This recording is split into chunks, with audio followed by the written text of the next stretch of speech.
Olá, meus amigos e minhas amigas. A Rússia faz mais um ataque concentrado na infraestrutura da Ucrânia e deixa centenas de milhares de pessoas sem energia e água na região de Chernihiv. Enquanto isso, os próprios russos relatam ataques pesados dos ucranianos contra eles. E na diplomacia, a Polônia já avisou que se Putin tentar atravessar seu espaço aéreo para ir ao encontro com Trump na Hungria, ele poderá ser preso. E em Gaza, a trégua continua por um fio e Trump sobe o tom contra o Hamas, enquanto a Turquia, de forma surpreendente, aparece como a grande fiadora do acordo para o descontentamento de Israel e de outras nações árabes. Muita coisa para falar, né? Mas antes, aquele lembrete só para você não esquecer. Dá aquele like esperto, comenta de onde você assiste e compartilhe o vídeo para dar aquela força para o canal. Ah, já deu like? Já? Então vamos lá. Bom, meus amigos, vamos começar pela Ucrânia, porque a Rússia está intensificando a sua campanha para quebrar o sistema de energia do país bem na véspera do inverno, né? E o alvo mais recente nessa terça-feira foi a região de Chernihiv, no norte ucraniano. Ataques russos mataram pelo menos 4 pessoas e deixaram centenas de milhares sem eletricidade e muitas delas sem água. O Ministério da Energia da Ucrânia informou pela manhã que a capital da região, que também se chama Chernihiv, e toda a parte norte da província perderam completamente o fornecimento de energia depois de ataques a instalações elétricas. Bom, à tarde, repórteres da agência Reuters na cidade viram que a energia já havia sido restaurada, né, para algumas casas, mas o estrago foi grande. Bom, gente, um ataque que aconteceu durante o dia com cerca de 20 drones kamikazes russos acabou matando 4 pessoas e ferindo pelo menos outras 7 na cidade de Novorossiysk. As autoridades locais não especificaram qual era o alvo dos drones, né? Mas disseram que a cidade, que fica a apenas 32 quilômetros da fronteira com a Rússia, sofreu danos pesados. Voltando a Senirive, gente, a cena era de moradores enchendo galões de água em cisternas na rua e muita gente se dirigiu aos chamados ponto de invencibilidade, que eu acho que é o que vocês estão vendo agora na tela, que são tendas com aquecedores e geradores montadas pelas autoridades para dar um mínimo de calor e eletricidade à população. Bom, agora vamos dar uma olhadinha, gente, no que os russos têm a dizer sobre as últimas 24 horas, né? Isso porque o Ministério da Defesa da Rússia também divulgou seu balanço. Bom, segundo os russos, as forças ucranianas adaptaram suas táticas e agora estão passando a implantar grupos de sabotagem e reconhecimento em vez de contra-ataques em larga escala. Alexei Vereshchagin, comandante da Brigada de Assalto de Reconhecimento Voluntário do Grão-Duque Alexander Nevsky, contou que, abre aspas, na semana passada, um grupo inimigo de 4 soldados tentou penetrar em nossas defesas e se envolveu com nossos soldados. Parte do grupo foi neutralizada em combate direto com armas pequenas, enquanto os militantes restantes foram eliminados por nossos habilidosos operadores de drones, que usaram quadricópteros FPV para lançar munição e acabar com a ameaça. Eles afirmaram no relatório que os diferentes grupos de batalha destruíram 3 tanques e mais de uma dúzia de blindados, e entre eles estavam o M113 e o HMMWV fabricado pelos Estados Unidos. Além disso, a gente disseram que dezenas de veículos militares leves, quase 50 peças de artilharia, com destaque para 4 obuseiros M77, também americanos, e um lançador de foguete do tipo Grad foram destruídos. Eles também mencionaram que destruíram radares e estações de guerra eletrônica. Gente, mas os russos também foram alvos de ataques ucranianos. Segundo esse mesmo relatório, 137 drones ucranianos teriam sido abatidos nesse período.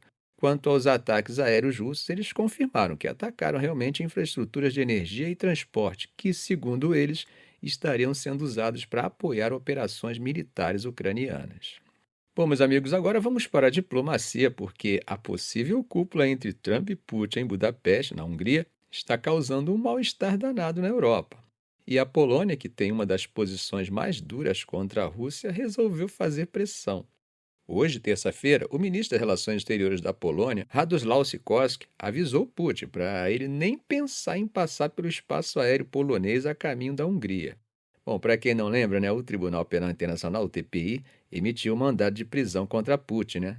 E embora a Rússia não reconheça a jurisdição do tribunal e negue as acusações, o mandado obriga os países membros do TPI a prenderem o Putin se ele estiver em seus territórios. Bom, a Polônia é membro do TPI e o chanceler polonês foi explícito sobre o que poderia acontecer. Olha só o que ele disse a uma rádio local, abre aspas. Eu não posso garantir que um tribunal polonês independente não ordene ao governo que escolte tal aeronave para baixo para entregar o suspeito ao tribunal de Haia. Fecha aspas.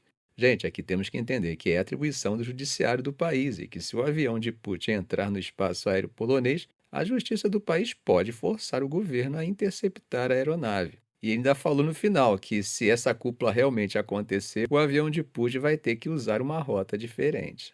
Bom, o problema logístico para Putin é que, para evitar sobrevoar a Ucrânia, a delegação russa precisaria passar pelo espaço aéreo de pelo menos um país da União Europeia. E quase todos os países da União Europeia são membros do TPI, né? A exceção é justamente a Hungria, governada por Viktor Orbán, que mantém boas relações com a Rússia e já disse que vai garantir a entrada e a saída de Putin. A Hungria, inclusive, como eu já comentei com vocês em vídeos anteriores, está em processo de deixar o tribunal. Mas essa postura firme da Polônia não é unânime na região, não, tá? A Bulgária, por exemplo, já sinalizou uma posição bem diferente. O ministro das Relações Exteriores búlgaro, George Georgiev, foi citado dizendo que seu país estaria disposto a deixar Putin usar seu espaço aéreo se isso ajudar a garantir a paz na Ucrânia. A frase dele foi a seguinte, abre aspas, se a condição para isso é ter uma reunião, o mais lógico é que tal reunião seja mediada de todas as formas possíveis. Fecha aspas. E aí, meus amigos, vocês concordam com o chanceler búlgaro? Será que Putin pode confiar na promessa dele? Bom, gente, agora vamos para o Oriente Médio, porque a diplomacia está correndo contra o tempo para evitar que o mais do que perfurado cessar-fogo desmorone de vez. Hoje, Trump, em sua rede social, ameaçou o Hamas com força em letras maiúsculas, rápida, furiosa e brutal, se eles não fizerem o que é certo. E para colocar ainda mais pressão na mesa, Trump disse que vários aliados dos Estados Unidos já se ofereceram para entrar em Gaza e atacar o Hamas, mas que ele disse a eles e a Israel, ainda não. Enquanto isso, gente, o vice de Trump, J.D. Vance, chegou a Israel nesta terça-feira e tem uma reunião marcada com o primeiro-ministro Netanyahu na quarta. Bom, a pauta oficial, segundo Israel, são os desafios de segurança e as oportunidades políticas.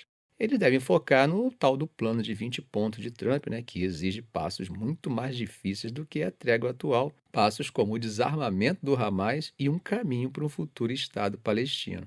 A visita de Vance acontece logo após as conversas de Netanyahu com outros enviados americanos, comentamos ontem, o Steve Witkoff e o genro do Trump, Jared Kushner.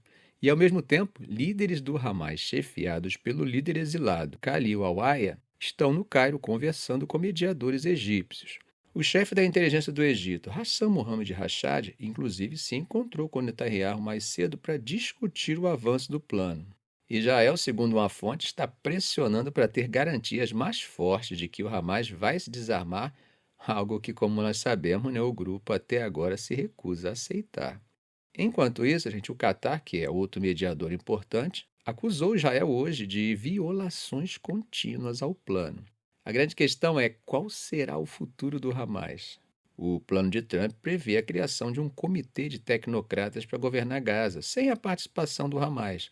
Agora, um oficial palestino próximo às negociações disse que o Hamas até encoraja a formação desse comitê, desde que seja com o consentimento do próprio grupo e de outras facções palestinas.